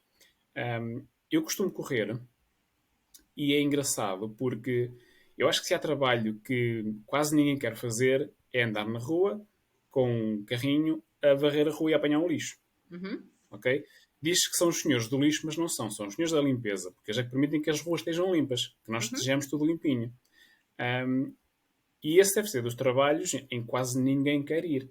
uhum, E, no entanto, eu já por mais de uma vez passei por pessoas que trabalham nesse setor, enquanto algumas, ok, a não fazer o trabalho delas, uma ou outra anda super satisfeita. Portanto, está aqui também um fator, a meu ver, intrínseco, que não tem a ver com o contexto, não tem a ver com o ter ou não ter condições, não tem a ver com o ser, ter uma farda melhor ou pior, ter um cadeirão ou ter uma cadeira de madeira, tem a ver com a forma como eu me sinto, a forma como eu encaro o meu trabalho, que acho que aqui também, de alguma forma, quando se trabalha a felicidade nas empresas, também é um ponto em que se toca. Ou seja, não é só não criar condições externas, e aí tem que se ter em conta os diferentes contextos em que estamos a tentar criar felicidade, mas também tem a ver em ajudar as pessoas a criar essa felicidade de forma interna, de forma autónoma.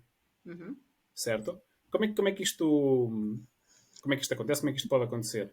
Olha, eu gosto de me dizer é muito simples e às vezes não é nada simples, não é? Mas é tão simples quanto o que quer que seja que faças neste mundo mais fabril ou nestas realidades é pergunta às pessoas o que é que as faz feliz, não é?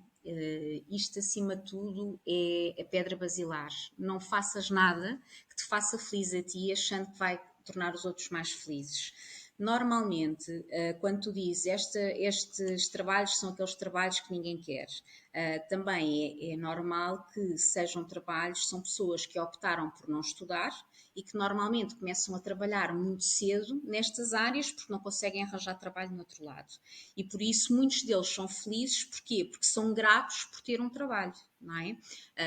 Uhum. Uh, Isto leva-me àquele ponto do Café Joie que eu sou muito próxima e advogo bastante, que são pessoas com necessidades especiais que toda a sua vida vivem privadas da felicidade de um dia poderem ter um trabalho e de terem Uhum. a possibilidade de subsistir com o seu próprio salário. E só o facto de terem um pequeno salário, salário mínimo que seja, para eles já eu posso pagar o que quer que seja, eu posso oferecer uma coisa a alguém e é meu, é do meu trabalho. E muitas vezes as pessoas encontram felicidade, os que recebem menos, encontram muito mais felicidade no pouco do que muitas vezes alguns que recebem muito, que não conseguem encontrar felicidade no muito que têm. Agora, quando tu vais para uma fábrica, como é óbvio, e as próprias pessoas do ambiente de fábrica não querem piscinas nem querem coisa nenhuma.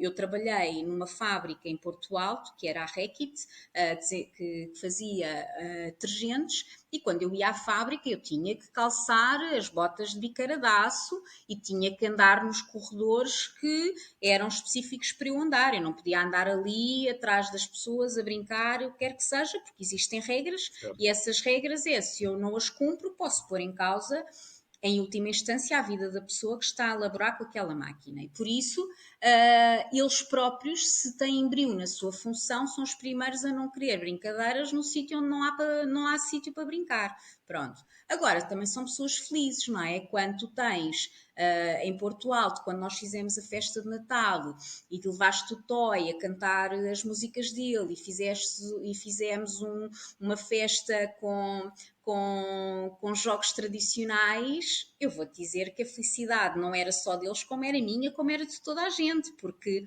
estávamos verdadeiramente felizes. O que é importante é que no momento em que tu queres que a pessoa seja feliz, que ela seja verdadeiramente feliz. E se no final do trabalho a pessoa se sente valorizada, se sente que contribuiu para a empresa, se pode ir para o seu, mudar de farda para a sua roupa e tiver condições para o fazer, a felicidade dessa pessoa pode ser ter um chuveiro que tenha água quente e só para ele essa é a felicidade. Para mim, se calhar, não é felicidade porque eu nunca vivi isso. Por isso, mais do que tentar que os outros sejam felizes, vais lá e experimentas, Pedro. Se tu fores para uma fábrica, nunca tentes vender felicidade a alguém sem sentir os pezinhos da outra pessoa, que é, se eu estou na fábrica, se ao final do dia eu tiver esta tarefa tão repetitiva, estou tão cansada, pá, se calhar o que eu queria era, vou-lhe dar uma massagem. Não, não, a pessoa quer ir para casa. A pessoa quer ir para casa, Sim. relaxar em casa e está tudo bem, e está tudo bem. E então, em vez de dares a massagem, se calhar podes dar um prémio diferente. Acima de tudo, aqui o que é importante, e mais uma vez eu reforço, a felicidade não é só dar. Não podemos só dar às pessoas. As pessoas também podem dar-nos e serem felizes por dar. E o erro também é esse, é achar que a empresa é total responsável pela felicidade das pessoas. É erradíssimo. Nenhuma empresa ou nenhuma pessoa dentro da empresa, nem um dono da empresa é totalmente responsável por isso. Nós também somos responsáveis por vestir a camisola, lá está, a dita camisola das intempéries, e levarmos a felicidade e opinarmos e olha, eu acho que isto poderia-se fazer toda a diferença e volto a dizer, Pedro, se tu envolveres as pessoas na tomada de decisão, elas serão as primeiras a dizer-te, olha, isto funciona ou isto não funciona, vamos abortar e vamos mudar para outro caminho. Porque o grande, e volto a dizer, o ego é o que muitas vezes impera em processos de tomada de decisão, em que tu tomas uma decisão, sabes que foi totalmente errada, que aquilo não está a trazer proveito absolutamente nenhum, mas continuas a bater naquela tecla porque já comunicaste que era aquilo que tinha sido a tua decisão. E então parece Sim, quase como sim. uma coisa de, epá, toda a gente já percebeu que isto é um fiasco, mas continuam, parecem surdos ou cegos. Não, não parecemos surdos ou cegos, nós parecemos temos um ego e queremos dizer, epá, mas nós tomamos esta decisão e agora queremos mantê-la. Mas quando tens as pessoas do teu lado e quando as pessoas também contribuíram, são eles os primeiros a dizer, olha, aborta isto que foi super errado, afinal isto não resulta, vamos tentar outra coisa. E está tudo bem, não é? Agora, a questão, mais uma vez, é o ego, o sermos vaidosos, o não termos a coragem, muitas vezes, de dizer as verdades, porque a verdade dói, não é? E nós, como não as sabemos dar, Sim. às vezes dizemos-las super mal, não é? Há pessoas que dão feedbacks, meu Deus, mais valia estarem calados, porque, na realidade, aquilo só destruiu. E nós não devemos nunca destruir ninguém, nunca. Se não sabemos dar, não deem, porque um comentário menos bom pode dar cabo da autoestima de uma Sim. pessoa e é dificílimo. E por isso mais vale procurar ajuda para o fazer e por isso é que é importante o feedback construtivo, por isso é que é importante os nossos jovens começarem a estudar logo desde cedo como é que se dá feedback construtivo? Não há mal nenhum em errar. Vamos contemplar o erro, que é para depois se tornarem adultos muito mais abertos a tudo, não é? Abertos a tudo. Enquanto não fizermos isso, vamos sempre estar a correr contra o prejuízo, vamos estar sempre a tentar esconder o erro, e quando escondemos o erro é quando tentamos sempre dizer que a culpa foi sempre do outro, não é? Nunca foi minha, eu fiz tudo, pá, mas o outro fez isto, mas o outro fez aquilo, ou o outro disse mal, ou o outro disse bem, e andamos sempre à procura do culpado porque não queremos ser nós, não é? Porque depois se somos Sim, nós é uma sim. chatice, não é? Lá se vai o nosso ego. Lá se vai o nosso ego. Por isso, olha, voltamos à mesma rodinha. Ego, poder, informação. Ego, poder, informação.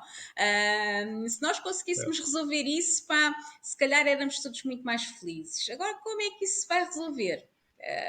Pois é mais difícil. Eu acho que tens uma resposta, e aqui para aligerar um bocadinho a nossa etapa final, Porque tu, entretanto, cometeste aí tiveste aí uma decisão assim, ok, vou fazer aqui daquelas coisas que se calhar as pessoas vão olhar para mim e dizer, mas porquê que fizeste isso? Que foi tatuar uma abelha no braço, certo? Foi, certo. E é interessante porque no contexto de colmeia, onde as abelhas habitam, Olha, e parece Pedro, que tens aí companhia, portanto, está tenho tranquila porque eu também companhia, tenho aqui a estão a minha. tocar-me a campainha. Eu tinha controlado tudo até agora, olha, agora vão conhecer o grito do guerreiro. Tranquila. Alguém terá que esperar um bocadinho. É o Jonas Ahm, a falar. mas é Sim, engraçado diz. que nas colmeias, se há coisa que não existe, é ego. Sim. Não sei se não existe ego. Nas trabalhadoras, nas chamadas abelhas comuns, nas operárias, não há ego. Elas sabem exatamente para o que é que estão a trabalhar, que é para a rainha-mãe e para os zangões, e está tudo bem. E o objetivo delas é claríssimo.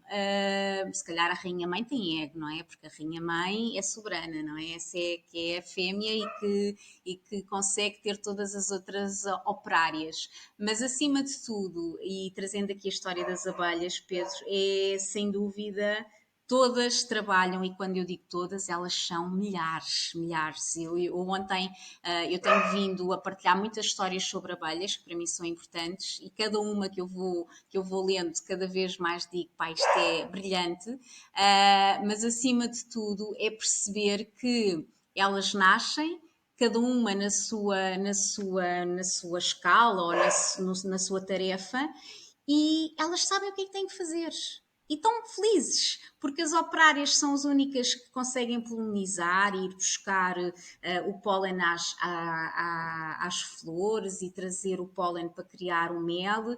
A abelha rainha sabe que a função dela é única e exclusivamente ter mais abelhinhas. O zangão sabe que nasce e quando tiver a sua quando for pai é o seu último ato. É o último ato, porque o Uhum. zangão depois está com a abelha rainha morre, não é? Por isso cada um sabe exatamente o seu papel e por isso o zangão não vai trabalhar, não trabalha, o zangão come e tem esta tarefa, a rainha mãe está ali a procriar e as outras vão fazendo o seu papel e estão felizes no seu papel. Não sei se alguma vez houve alguma colmeia que tenha havido alguma revolução, não sei, elas não falam, mas Uma greve ou assim. qualquer coisa, não sabemos, mas acima de tudo, opa, e depois há coisas extraordinárias das abelhas que ultimamente o Jonas continua a falar imenso. Olha, Pedro, eu tentei que este podcast corresse lindamente até alguém decidir vir tocar-me à campainha. O Jonas está a dar o seu contributo. Está a dar o seu contributo, mas isto para te dizer que há pouco tempo partilhei um post que a NASA tinha uma nota de que uma nota com as abelhas a dizer se as abelhas soubessem que o tamanho das suas asinhas não permitiam voar versus o tamanho que elas têm, elas não voavam. E quando eu partilhei esse post, não é? E falei sobre isso, não é? Porque isto é espetacular, é um bocadinho o poder de tu não saberes e fazeres, mas como é óbvio, não é tão lírico quanto isto. E depois alguém partilhou comigo realmente qual é a essência e o que elas têm, é realmente umas asinhas muito pequeninas, mas Uhum. como as agitam muito rapidamente, aquilo é tudo tão rápido que o corpo torna-se muito leve e elas conseguem voar. Por isso não há assim aqui nada mágico no voar das abelhas. Mas o importante é dizer que entretanto, fui aqui distraída. O importante é dizer que tudo tem esta magia Uhum. fantástica e para mim a abelha é quase o lembrar-me que é esta magia que eu quero para o meu dia a dia. É o meu papel. É, se for operária, é ir buscar o pólen e ir espalhando. Se fosse ser rainha-mãe, era ser rainha-mãe. Se fosse ser zangão, seria ser zangão. e elas nascem para isso. Claro, se calhar, se pudessem mudar de papel, se calhar mudariam, se alguém lhes perguntasse, ninguém lhes pergunta, mas se calhar temos muito a aprender. E também se costuma dizer, não sei se é verdade ou não, que se deixássemos de ter abelhas, o mundo só sobrevivia mais 4 dias, não sei se isto é verdade ou não, mas se calhar tem um contributo gigante, como todos nós temos, e por isso há que valorizar, não é? Há que valorizar. Mas para veres aqui a tatuagem é porque eu valorizo mesmo. Porque tatuar alguma coisa definitiva na tua pele, Pedro, é preciso realmente a pessoa estar segura daquilo que quer fazer. Aproveitando a tua deixa, e para terminarmos aqui esta nossa conversa, que ainda se podia prolongar bastante. Então nós podíamos ficar aqui, eu já te disse, eu falo tanto que tu tens que fazer uma novela mexicana comigo, que é podcast 30. Vamos agora no 30 com a Ana Mendonça, já nós muito velhinhos. E continuamos sempre aqui a falar, sempre. E disse que tinha uma pergunta reservada para ti no final. Pois que é que eu não sei, não é? E pegando na permanência da tatuagem no teu braço, que, ok, dá para tirar, mas fica sempre uma marca. Portanto, é daquelas decisões que tem que se tomar mesmo de, ok, vai sair e vai ficar comigo para sempre. Se tu pudesse deixar uma mensagem para a humanidade, mesmo depois de tu partires, sim, o que é que dizias? Qual é que era a mensagem que deixavas? Uma mensagem para a humanidade. Olha, tu tinhas dito que não me ias dizer a pergunta. Eu achei que ias dizer o que é que dizem os teus olhos. Pronto, mas também não sabia a resposta. Olha, para a humanidade eu deixo... Olha, até vou fazer o seguinte. Ainda bem que me faz essa pergunta, porque eu acabei de postar no Instagram uma mensagem que te vou ler, que é o que eu dizia para a humanidade, que é... Isto é autismo em palavras. E diz assim: você é único, não há ninguém igual a você. Se não amar o diferente, jamais amará alguém. E eu escrevi: amar o igual e amar o desigual é o amor na sua perfeição. Amar pelo tudo, amar pelo contrário. E depois pus o amar pelo contrário, não vais ver, mas a frase ao contrário. E se calhar era isto que eu dizia à humanidade, que é sem dúvida, isto tem a ver com o autismo, mas pode ter a ver com todos nós, que é se nós fizermos tudo com amor, e amor, leia-se a palavra amor na sua plenitude, não é só no amor paixão, mas é no amor amizade, no amor inimizade, em tudo. Se fizéssemos tudo com um pouco mais de amor, se calhar as coisas eram muito mais... felizes ou infelizes, não interessa. Como digo, para seres feliz tens que ser infeliz, mas com amor eu acho que as coisas eram melhores. Safei-me, porque hoje publiquei isto. Vamos por esse caminho. Ana, obrigado. Olha, Pedro, obrigada. E desculpem o Jonas, mas o Jonas é também um dos meus melhores amigos. Também está aqui tatuado, Pedro, porque o Jonas também me vem mostrar uma coisa espetacular, que é que os animais, eles sim têm um amor incondicional. Eles gostam de nós incondicionalmente. Tu podes ralhar a um cão e a seguir ele continua a ser o teu melhor amigo. E por isso, o facto de o Jonas ter ladrado só nos relembra também que também é importante. E se nós amarmos um bocadinho mais os animais, também nos tornamos seres humanos melhores, porque eles dependem de nós. Talvez seja isso que falta nas nossas empresas. Animais. Olha, eu acho que se calhar é verdade. Se calhar é verdade. Aliás, há pouco tempo o Ricardo, que tem uma empresa lá em cima no norte, pôs uma sala de reuniões com gatos e tinha na sua sala de reuniões os gatos. E eu acho que ele se calhar estava acertado. É preciso ter mais animais e perceber que esse amor é verdadeiramente o mais importante. Boa. Ana, obrigadíssimo. Obrigada eu. Quem sabe vamos ter uma outra conversa, mas já ficam aqui muitas lições e muitas questões para quem estiver a ouvir este podcast que podem ser muito importantes. E Pedro, alguém que nos ouviu 1h30 até ao fim, parabéns para essa pessoa. Parabéns a essa pessoa, sim, parabéns. Parabéns. Porque para que aturar-nos durante mais de 1h30, sem dúvida, essa pessoa tem um lugar no céu garantidamente. Olha, já está lá. Coração para as pessoas, Pedro. Sim. Pode ir E não consultar cortes o esta Papa, já parte. está lá. Não cortes esta parte, que isto é super importante. Que isto alguém que nos ouve Não. 1h30. Para quem está só a ouvir, a Ana fez o símbolo no coração. Portanto, amor para todos, ok? Amor por É todos. muito para vocês.